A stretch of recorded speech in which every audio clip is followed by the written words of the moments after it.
In questi giorni ho ricevuto tanti messaggi, tante telefonate di imprenditori veramente preoccupati, sottolineando come in questo momento noi non possiamo permetterci una crisi di governo, in questo momento non possiamo permetterci di avere una mancanza di leadership perdendo il primo ministro Draghi. Quindi c'è grande preoccupazione da parte del mondo delle imprese.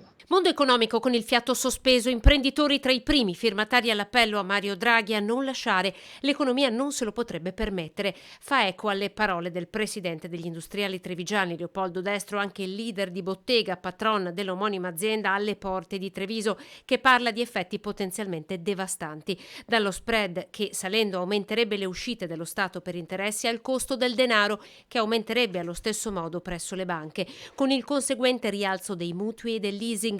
Tutto questo, chiarisce Bottega, si ripercuoterebbe sugli aumenti di prezzo, sulle possibilità di investimento e quindi sull'occupazione.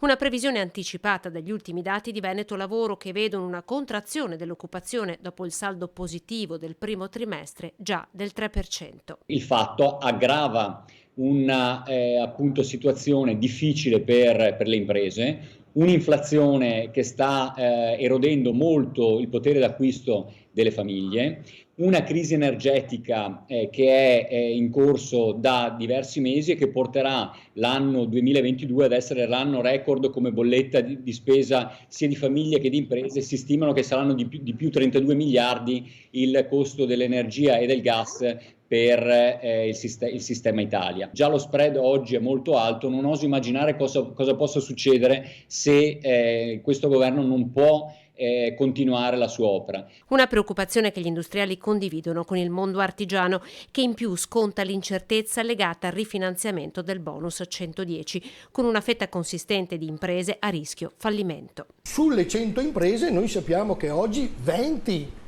sono, ma potrebbero essere 50, capisci? Quindi la questione è drammatica. Sono centinaia, spiega Sartori, presidente del mandamento di Oderzo e Motta di Livenza, in attesa di risposte.